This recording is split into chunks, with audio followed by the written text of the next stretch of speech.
My brothers, Allah created us for a reason, wallahi.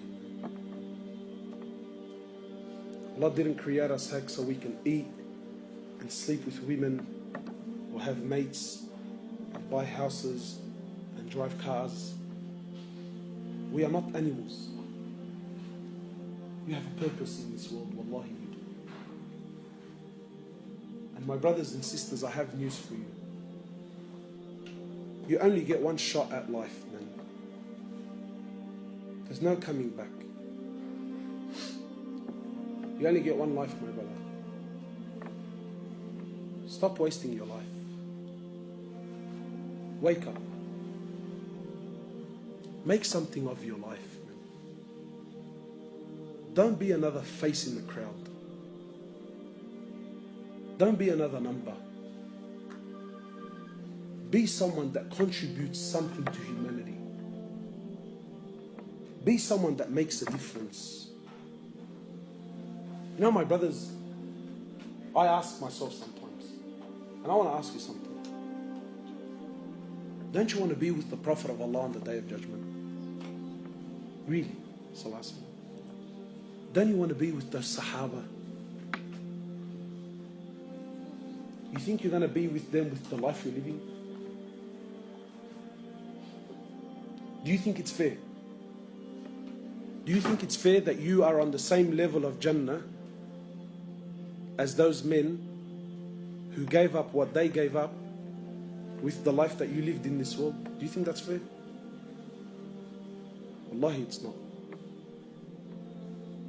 My brothers, Allah Azza wa Jal has created us for a purpose. To know Him, to love Him, to worship Him, to come back to Him.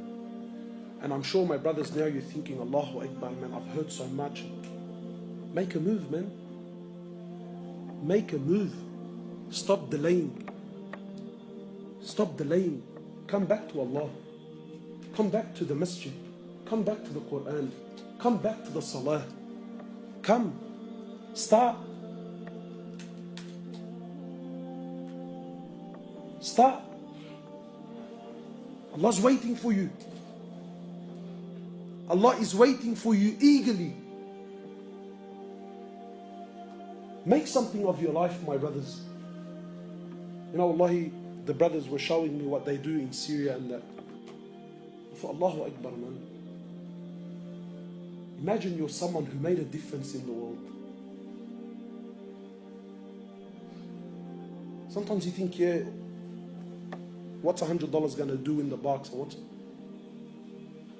But sometimes you put money in the box and that money goes to buy a package, or it goes to buy some food, or it goes to buy a blanket. And then people go to someone somewhere around the world who needs it. And that blanket covered them up and it made them warm. But you contributed to humanity, man. Imagine you're someone who goes out and calls people back to Allah. Imagine you're someone who puts the love of Allah back in people's hearts. Wallahi, my brothers, the world is lost. Wallahi, people have lost hope, Muslims included. And wallahi, sometimes just telling people about Allah makes all the difference in the world, man. But who's going to do this? Me? How many people can I visit, man? I'm one man, wallahi I am. Every one of you now, didn't you hear something?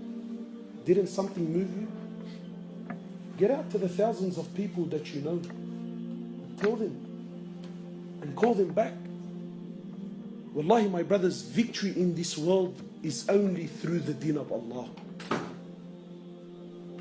People think, brother, we're living in tough times. There's a lot of confusion. Allah Azza wa Jal says in Quran, Al-Yawma akmaltu lakum dinakum. Allah says, today I have perfected your religion. The Prophet of Allah says in the authentic hadith, I left you with two things. So long as you hold on to them, you will never, ever, ever go astray. No matter what age you live in. I leave you with the Quran and I leave you with my Sunnah. So long as you hold on to these two things. Not Quran and Sunnah how you understand it. Not Quran and Sunnah, what you think is good and bad, and let me, no, no, no, no, no. Quran and Sunnah, how the Prophet of Allah and his companions understood it and applied it in their lives. That Quran and Sunnah. Your Quran and Sunnah is confusing the world. No, no, no. I'm talking about the Quran of Rasulullah ﷺ and the Sunnah of Rasulullah ﷺ that changed and conquered humanity. That Quran and Sunnah. You come back to that and you watch and see the change in your life. What is our current modern understanding of Sunnah? When I tell you, brother, this is a Sunnah of Rasulullah ﷺ, how does your mind interpret that automatically? I'm looking for someone who's honest enough to tell me.